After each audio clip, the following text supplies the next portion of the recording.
खुलुमबाय। जों मोनसे दिनै गोनां बाथ्राखौ लानानै जोङो रादाब बिबुंथि होनो नागिरदों। जोङो मोनसे रोखा बाथ्रा जे जों नुदों आथिखालाव आसामनि बांसिन सुबुं अनजिमा थानाय आरो फारफ्रोमबो बिथिङाव जौगासारनाय आसामनि मोनद' हारि बिथांमोनखौ आसामनि केबिनेटआ मोनसे डिसिसन लानानै आरो जि मोनसे रिपर्ट साबमिट खालामबाय ग्रुप अफ मिनिस्टार्सआ। बेनि उनाव दुलाराय बर' फरायसा आफादनाव माखासे दायखौ जों जाबसिननाय नुदों आरो बेनि गेजेराव जोङो मोनसे भाइरेल जाबाय थानाय नुदों। आंनि आखायाव मोननै फोरमान बिलाइ दङ। बे मोनसेया जाहैबाय 2002 मायथाइनि मार्चनि 19 खालाराव दुलाराय बर' फरायसा आफाद आरो कुच राजबंसि बे मोननै आफादनि गेजेराव मोनसे जोङो रिजलिउसन लानाय जादोंमोन। बेखौ लानानै आरो मोनसे लेखा दं आंनि आखायाव, बे जाहैबाय 2012 मायथाइनि 8 जुलाइआव बड'लेण्ड टेरिटरियेल काउन्सिल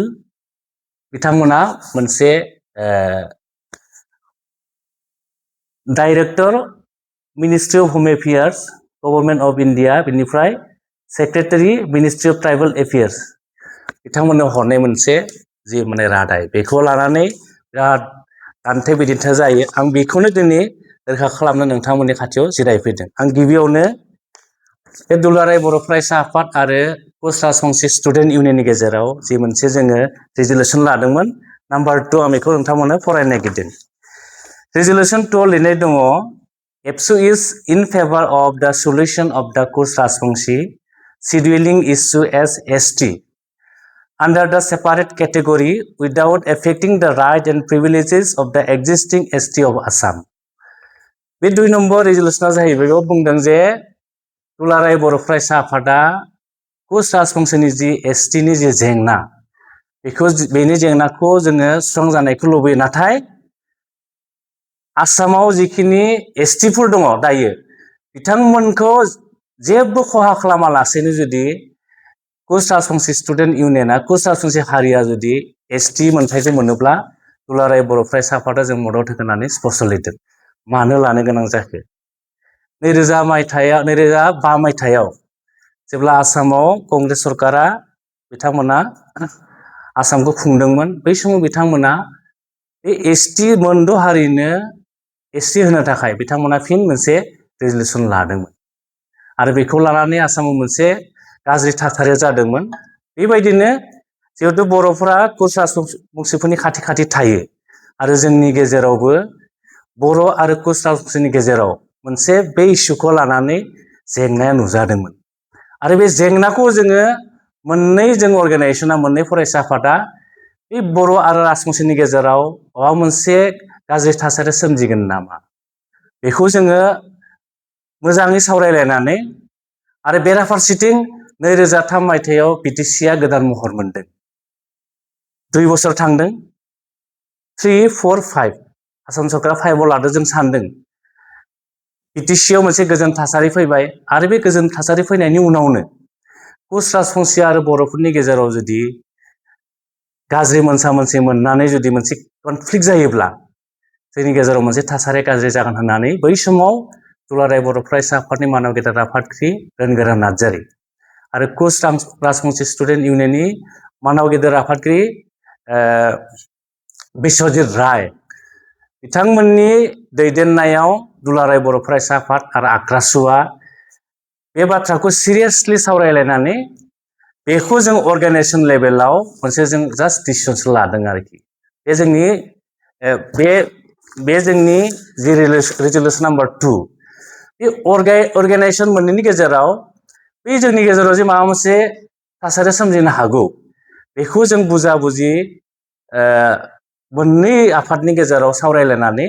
जोङो बोरै खामानिखौ मावलांनो हायो, बेयो जास्ट जोंनि मोनसे रिजलिउसन लानायसो आरोखि। बे रिजलिउसना जों सोरबा आसाम सरकारनाव हराखै, सोरबा भारत सरकारनाव हराखै, बेयो भेलिड नङा आरोखि। बे जास्ट अर्गानाइजेसन मोननैनि गेजेराव बिटिसिआव मोजां थासारि फैनांगौ, जों बिदा फंबाय बायदि जोङो रायजो जानांगौ, बेखौ आं दिनै स्पष्ट खालामनानै होबाय आरोखि। दा फैदो 2012 मायथाइनि 8 जुलाइआव बे समाव बिटिसिआव दानि मानाव गेदेर हाग्रामा महिलारि दैदेननाय जि पिपिएफ हानजा बिथांमोना बिटिसिआव सामलायदोंमोन आरो बै समावनो बै समनि बिटिसिनि मानाव गेदेर नेहाथारि केरल नार्जारि एसिएस बिथांनि सिगनेचार सागानाव बिटिसिआ मोनसे काउन्सिल रेजोल्युसन लानानै home ministry of home affairs north east government of India north block new Delhi डाइरेक्टरसिम बिथांमोना लाइजाम लिरहरदों आरो बिथांमोना ministry of tribal affairs Shastri Bhawan doctor Rajendra Prasad new Delhi सेक्रेटारिसिम बिथांमोना मा मोनसे रेजोल्युसन हरदों आरो बेवहाय बिथांमोना लिरदों फरायना होनोसै साबजेक्टआव लिरदों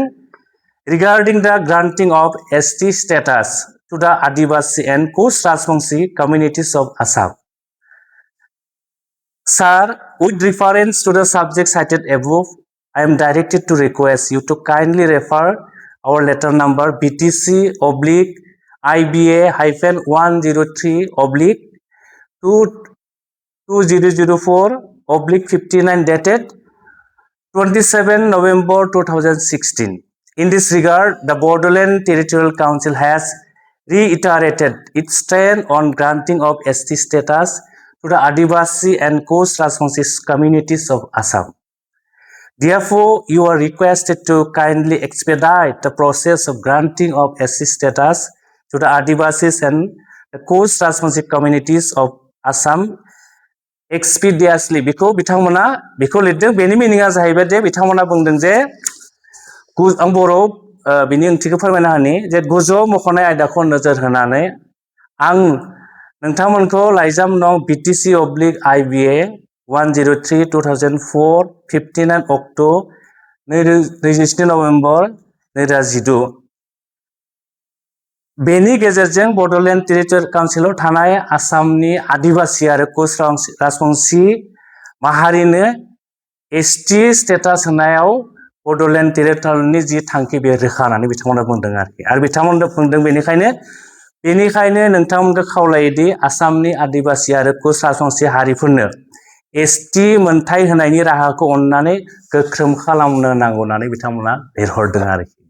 बे मोनसे काउन्सिल भैलिड डकुमेन्ट बियो सोरनो हरदों बियो मिनिस्ट्री अफ होम एफेयार्सनि डाइरेक्टरनो हरदों आरो सोरनो हरदों मिनिस्ट्री अफ ट्राइबेल एफेयार्सनि सेक्रेटारिनो हरदों आरोखि दा एखमबा जों नुयो हाग्रामा महिलारि बिथाङा मेल मिटिङाव बुङो बिथाङा बुंदों जे थाखानाय एसटिफोरनो जेबो खहा जायालासिनो कच राजबंशी आरो आदिबासिनो एसटि स्टेटास एसटि मोनथाय होनायाव आंहाबो जेबो बुंनांगौ गैया नाथाय बे लेटाराव बेबायदि जेबो मख'नाय गैया जे थाखानाय एसटिफोरनो राजबंशी आरो आदिबासिफोरनो एसटि मोनथाय होयोब्ला खहा जायालासिनो एसटि मोनथाय होयोब्ला जोंहा जेबो बुंनांगौ गैया होननानै बेवहाय रोखा लिरनानै दङ आरोखि दा बिथाङा बेखौ लानानै राजखान्थि खालामनायखौ जों माब्लाबा लुबैया दिनै फरायसाफोरा नुदों बिराद दुखु नांदों जोङो हाजार जोंनि बर' फरायसाफोरा बिथांमोना नुहुरबाय बे मोनद' हारिनो जुदि एसटि स्टेटासखौ होयोब्ला मोनथायखौ होयोब्ला बे थाखानाय जि मोन 14 हारिफोर दङ जेराव पपुलेसन अनलि 45 लाख बिसोर बेसेबां दं 150 लाख 1.5 crore जेनेबा मोनसे फुख्रियाव ना फिसा दङ बेयाव जुदि ना बारलिखौ जुदि हगारनानै होयोब्ला बै ना बारलिया ना फिसाखौ जाजोबगोन ना जाजोबा थिग जोंनि समायसायाव बेबायदि ओंखायनो बड'लेण्ड इउनिभारसिटि क'क्राझार इउनिभारसिटि जेसेबां जोंनि फरायसालिफोर दं फरायसालि दङ फरायसालिमाफोर दङ फरायसाफोरा दिनै गावसोरनि खैफोदखौ नुहुरखाबाय फरायनायाव जों जेबो लाब गैला जों जेरै 10% रिजार्भेसन मोनो साख्रियाव 10% जोङो गोजौ सोलोंथाइफोराव एडमिसन मोनो गासैबो जों बन्चित जागोन अब्ला बिथांमोननि फिउचारा बिराद मोनसे डेन्जार लामाजों थांबाय बेखौ नुनानै बिथांमोना दिनै एग्जाम होआलासिनो क्लासरुमाव क्लास खालामालासिनो दिनै गावनि मोनथायखौ गावनि फिउचारखौ सिकिउर खालामनो थाखाय बिथांमोना दिनै राजा लामायाव ओंखारनो गोनां जादों बिराद दुखुनि बाथ्रा आरो बेखौनो दिनै बिटिसिनि मानगोनां चिफ हाग्रामा महिलारि बिथाङा राजखान्थिनि गाब होनो नागिरनाया मोजां नङा ओंखायनो जों दिनै दुलाराय बर' फरायसा आफादा बयबो रायजो राजाखौ जों बुंगोन हारिया जुदि जोबस्रांलाङोब्ला हारिया जुदि थैनानै थाङोब्ला दुखु नाङो एखमब्ला हारियानो जुदि जोबस्रांलाङोब्ला राजखान्थि सोरखौ लानानै जों राजखान्थिखौ गेलेनो ओंखायनो दिनैनि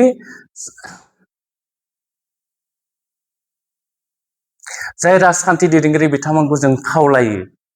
जोंनि उन्दै उन्दै फरायसाफोर जाय जोंनि हारिनि फिउचार जोंनि हारिनि दैदेनगिरि बिथांमोनानो हारिखौ सामलायगोन बेबायदि गथ'फोरनि जि मोजां थांखिजों लानानै जि सोमावसारनाय अब्लाबो जों बेखौ राजखान्थिनि गाब फोननो नाङा जों दिनै दुलाराय बर' फरायसा आफादनिफ्राय जों खुथारि खावलायगोन आरो जोंनि समाजनि जायफोर दैदेनगिरिफोर दङ जायफोर आफादाव दङ धोरोमारि आफादानो जा समाजारि आफादानो जा जोंनि दैदेनगिरि फोरोंगिरि सानसुमै बिथांमोनखौबो दिनैनि बे अलखद समाव जोंनि लाइमोनफोरखौ जोंनि फरायसाफोरखौ जोंनि हारिखौ जोङो बोखांनो थाखाय दुलाराय बर' फरायसा आफादा जे सोमावसारदों बेवहाय बयखौबो मदद होनो थाखाय आं खावलायबाय आरो स्पष्ट फिन फैफिनदों आङो दुलाराय बर' फरायसा आफाद आरो कच राजबंसि स्टुडेन्ट इउनियननि गेजेराव जे मोनसे जों रेजलिउसन लानाय बेयाव होनदोंमोन जे थाखानाय एसटिफोरखौ जेबो खहा जायालासेनो कच राजबंसि माहारिनो एसटि होनायाव दुलाराय बर' फरायसा आफादा जोंहा बुंनांगौ गैया नाथाय जों नुदों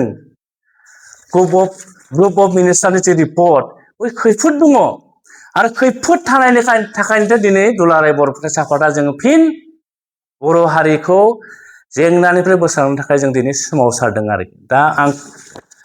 रायजो राजा नोंथांखौ खावलायगोन जि मोनसे दुलाराय बर' फरायसा आफाद आरो कच राजबंसि फरायसा आफादनि गेजेराव जे जानाय मोनसे रेजलिउसन थांखि आरो बिटिसि सरकारा 2016 मायथाइनि 8 जुलाइआव जि मोनसे लानाय थांखि जि भैलिड डकुमेन्ट जे बिथांमोना भारत सरकारनो गथायदों बेनि फारागथिखौ हयथ' नोंथांमोना मिथिबाय बे समाव बयखौबो आङो हारिखौ जोबस्रांनायनि बे समाव बयखौबो लैहोर लैहोर फैनानै नोंथांमोनखौ हारिखौ फोथांफिननायाव हारिखौ बासायनायाव बयखौबो बाहागो लानो थाखाय दुलाराय बर' फरायसा आफादनिफ्राय जोङो खुथारै नोंथांमोनखौ खावलायहरबाय गोजोन्थों जोङो रोखायै बुंखाबाय दुलाराय बर' फरायसा आफाद आरो कच राजबंसि फरायसा आफाद बे मोननैनि गेजेराव बे मोनसे खामानि मावनो थाखाय जों बै मोनसे जोंनि गेजेराव नुजानाय थासारिखौ जोङो मोजां मोनसे थासारियाव लाबोनो थाखायसो बे मोनसे लानाय डिसिसन आरोखि बे खुनु बेवहाय सरकारा जे मोनसे थांखि लादों आसाम सरकारानो होन बा केन्द्र सरकारानो होन बेवहाय जेबो बेयाव खहा गोलैया बे जास्ट मोननै अर्गेनाइजेसननि गेजेराव खामानि मावनो लानाय मोनसे बेयो रेजुलेसन आरोखि नैबे राजखान्थियारि बिथिंजों नैबे समाव एसटिखौ डाइभार्ट खालामनानै बे समाव गावजों गाव सोंखारिलायनायखौ जों नुबाय थादों बिथिङाव नोंथाङा बुंनो दुलाराय बर' फरायसा आफादनिफ्राय जों स्पष्ट हारिया जुदि जोबस्रांलाङोब्ला माखौ लानानै जों राजखान्थि गेलेनो मानोना राजखान्थिया मोनसे हारिनि माब्लाबो गिदिर जानो हाया नंगौ जोङो राजखान्थि नांगौ राजखान्थिखौ मानो नांगौ जोंनि राव जोंनि थुनलाइ जोंनि हा आरो जोंनि जि थामोनथाय एक्जिस्टेन्स बेखौ जों सिनायथि होनो थाखायसो जोङो राजखान्थि नांगौ आरो बड'फा उपेन्द्रनाथ ब्रह्मआ बुंलांदों जे बड'लेण्डनि जि डिमान्ड बे डिमान्डफोरखौ जों मोनफुंनांगौब्ला दुलाराय बर' फरायसा आफादा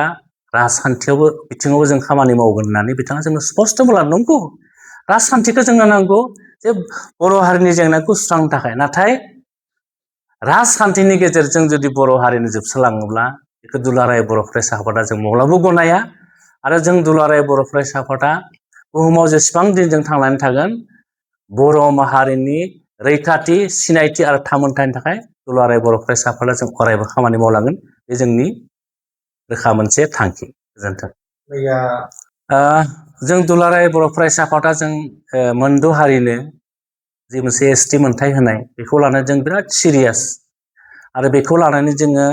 बर' माहारिनि जिखिनि माहारियारि आफाद धोरोमारि आफाद जों बिथांमोननोबो सावरायदों आरोबाव जोङो फिन बर' हारिनि जायफोर जोंनि स्कलारफोर दङ जायफोर फोरोंगिरिफोर दं दिथागिरि दङ जायफोर सानसुमै दङ बिथांमोनखौ लानानैबो बे आयदानि गेजेराव बे आयदाखौ लानानै जोङो गोथौआरि गुवारै सावरायगोन बे समाव दुलाराय बर' फरायसा आफादनिफ्राय राजखान्थि दोलोआनो जा गुबुन गुबुन जोंनि माहारि आफादानो जा आरो जोंनि रायजो राजा नोंथांमोनखौ जोङो गुरैयै खावलायगोन जे बे मोनसे गोनांथार आयदाखौ लानानै गावजों गाव सोंखारिलायनाय, गावजों गाव राजखान्थिनि बिथिंखौ लानानै बाथ्रा दान्थे-बिदान्थे जालायनाय जों माब्लाबो लुबैया। जोङो मोनसे जोंनि जि सिनायथि, रैखाथि आरो थामोनथाय बेखौ जोङो बासायनांगोन। दुलाराय बर' फरायसा आफादाल' हाया। बेवहाय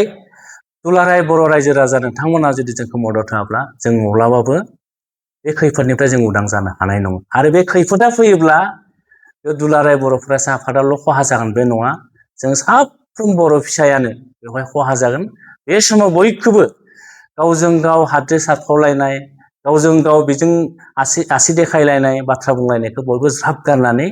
बे खैफोदनि समाव बयखौबो ज' दोलो फैनानै खामानि मावनो थाखाय दुलाराय बर' फरायसा आफादनिफ्राय गुरैयै खावलायहरबाय। गोजोन्थों।